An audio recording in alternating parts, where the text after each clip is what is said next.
महाराजांचे विचार तर खूप पुढचे आहेत, पण जसं मी म्हटलं की महाराजांना घडवणाऱ्या ज्या जिजाताई आहेत, त्या जिजाआईंचे विचारही तितकेच महत्त्वाचे होते.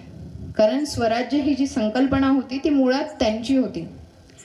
तीच जर आज अप्लाय करायची झाली, तर आज आपल्या जसं हे लोक म्हणाले की आई-वडिलांचेही विचार तितकेच महत्त्वाचे आहेत मुलं घडवण्यामध्ये. आई-वडिलांनीही मुलांना एक विजन देणं, एक स्वप्न देणं, हे आई-वडील म्हणून तुमचं काम आहे. मी तर म्हणते की माझ्या वडिलांनी कधीच मला छोटे स्वप्न बघायला शिकवलंच नाही. पहिले MBBSचं होतं. MBBSचा मला चांगला रँक आला, MBBSला लागले. नंतर म्हणलं UPSC करायची, तर UPSCसाठीही त्यांनी म्हणजे माझं जे शिक्षण आहे, तर UPSCची थोडीशी मी माहिती सांगते, की 3rd इयर MBBSला असताना मला दिल्लीला जाणं शक्य नव्हतं.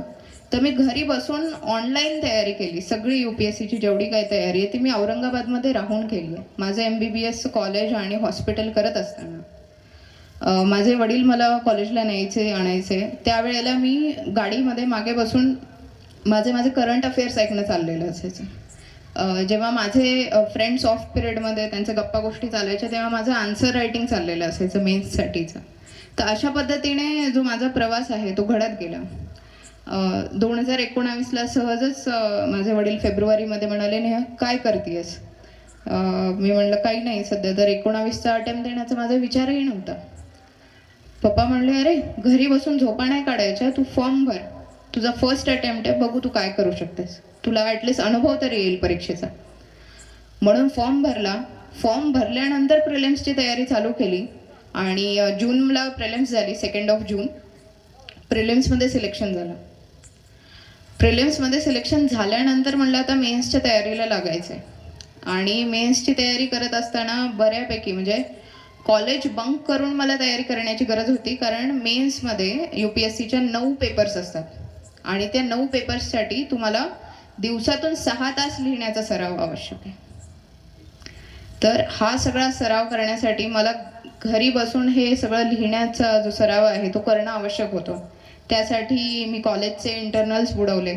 बऱ्यापैकी माझ्या काही सर्जरीच्या HOD सोबत माझं भांडणही झालं आणि ते सगळं करून UPSCची मेन्सची एक्झाम लिहायला मी मुंबईला गेले. कॉलेजमध्ये सांगितलं की मला चिकनगुनिया झालाय, व्हायरल झालंय आणि मी सुट्टी घेते या म्हणून.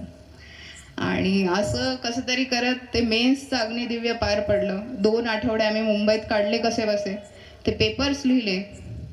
पेपर्स लिहून वापस आले. पुन्हा कॉलेजची जे इंटरनल एक्झाम आहे ती लिहिली. कॉलेजची युनिव्हर्सिटी एक्झाम लिहिली. त्यानंतर जानेवारी 20मध्ये कळालं की नाही, आता इंटरव्ह्यूसाठीचं सिलेक्शन झालं. मी म्हणलं आता सगळं तर औरंगाबादला राहून केलं, पण इंटरव्ह्यू काही घरी बसल्या होणार नाही. यासाठी तर दिल्ली गाठलीच पाहिजे. मॉक्स देण्यासाठी मी दिल्लीला गेले. मॉक्स देताना जेव्हा मी त्या दिल्लीच्या गल्ल्यांमधून फिरले ना, जे राजेंद्र नगर आहे, मुखर्जी नगर आहे, जिथे UPSCचे लोक तयारी करतात, इतक्या गलिच्छ गल्ल्या आहेत. असं वाटलं की बरं झालं दिल्लीला नाही आले. दिल्लीला जर मी आले असते तर कधीच IAS बनू शकले नसते. मला हेही सांगायचं इथे की खूप सगळे तरुण मंडळी पण आहे जे पुण्यामध्ये, दिल्लीमध्ये अशा ठिकाणी बरेच वर्ष आयुष्याचे वाया घालवतात, हे सांगून की आम्ही MPSCची तयारी करतोय, UPSCची तयारी करतोय. त्यांनी एकदा खरंच स्वतःचंही आणि या पूर्ण एक्झाम सिस्टीमचंही आत्मपरीक्षण केलं पाहिजे की आपण जेवढा वेळ दिल्ली, मुंबई इकडे देतोय, तेवढ्याच वेळात तुम्ही घरी बसून घरच्या आरामात ऑनलाईन पद्धतीने अभ्यास करूनही हे एक्झाम क्रॅक करू शकता.